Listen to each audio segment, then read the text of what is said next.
प्रहार जनशक्ती पक्षाच्या हलगीनाथ आंदोलन संपन्न। सोलापूर प्रहार जनशक्ती पक्षाच्या वतीने बुधवार 24 जुलै रोजी सोलापूर शहर प्रहार जनशक्ती मुख्य कार्यालय येथून जिल्हाधिकारी येथे हलगीनाथ मोर्चा काढण्यात आले होते। यावेळी पोलीस प्रशासनाने हस्तक्षेप केल्याने आंदोलन रंगभवन ते पूनम गेट येथे वळवण्यात आले।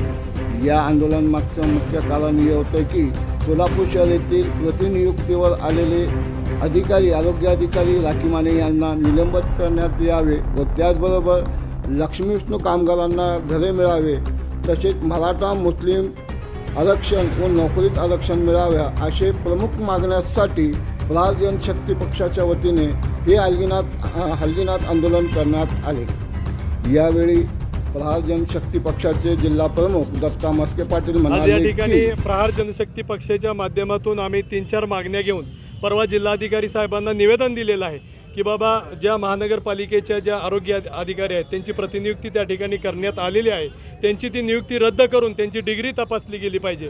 जे सोलापूरकरांच्या आरोग्याशी सध्या खेळ चालू आहे, सोलापूरकरांच्या जे वाऱ्यावर सोडण्याचं काम पालकमंत्री करत आहेत, आरोग्यमंत्री करत आहेत, त्यांचं ते ज्याप्रमाणे प्रशासन त्या ठिकाणी महानगरपालिका आयुक्त असतील ते त्यांना झाकण्याचं काम करत आहेत, तर प्रहारच्या माध्यमातून आम्ही त्यांची जी नियुक्ती आहे ती रद्द करावी आणि त्या क्वालिटीचा त्या ताकदीचा त्या ठिकाणी ते डिग्री असणारा अधिकारी त्या ठिकाणी आणावा अशी आमची प्रमुख मागणी आहे। दुसरी मागणी आहे मराठा आणि मुस्लिम समाजाचं जे आरक्षण आहे, सध्या मनोजदादा जरांगे पाटील ज्या पद्धतीने आरक्षणाची मागणी करत आहेत, आपण पाहता महाराष्ट्रात सध्या अराजकता माजलेली आहेत। जे वरिष्ठ नेते मंडळ आहेत समाजात जातीत त्या ठिकाणी तेढ निर्माण करून स्वतःची पोळी भाजण्याचं काम करत आहेत, परंतु प्रहार जनशक्ती पक्षाच्या माध्यमातून आपण पाहिलं असेल की आमचे सर्वेसर्वा बच्चूभाऊ यांनी सांगितलं की बाबा ओबीसी हाच मराठा आहे आणि मराठा हाच ओबीसी आहे, तर अशा प्रकारचं या मुस्लिम आणि मराठ्यांना सुद्धा आरक्षण मिळालं पाहिजे अशी आमची मागणी आहे। त्याही पुढे जाऊन जे लक्ष्मी विष्णूचे जे कामगार आहेत गेल्या 28 वर्षापासून त्यांचा जो लढा चालू आहे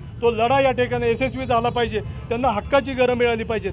त्या ठिकाणी देवेंद्र फडणवीस साहेब मुख्यमंत्री असताना त्या ठिकाणी एक ठराव पास झाला महानगरपालिकेत आणि त्या ठरावाला आम्ही ज्यावेळेस महानगरपालिका आयुक्तांना भेटलो, मॅडमला भेटलो, त्यांनी सांगितलं की बाबा हा जो ठराव आहे असे हजारो ठराव महानगरपालिकेत ठराव पास होतात, हाही तसाच आहे। जर अशा प्रकारचे 80-90 वर्षानंतर जर या लोकांना घरं मिळत नसतील तर हे दुर्भाग्य आहे। तर या प्रशासनाचा शासनाचा आम्ही निषेध करतो आणि याच्याही पुढे जर या मागण्या आमच्या मान्य झाल्या नाहीत तर 9 ऑगस्ट नंतर मुख्यमंत्र्याचा बंगला त्या ठिकाणी ताब्यात घेऊन आम्ही मोठ्या प्रमाणात आंदोलन करणार। या आंदोलनात प्रहार जनशक्ती पक्षाचे जिल्हा प्रमुख जमीर शेख, कार्याध्यक्ष खलील मनियार यांच्यासह अनेक पक्षाचे ज्येष्ठ कार्यकर्ता व महिला व दिव्यांग कार्यकर्ते मोठ्या संख्येने उपस्थित होते।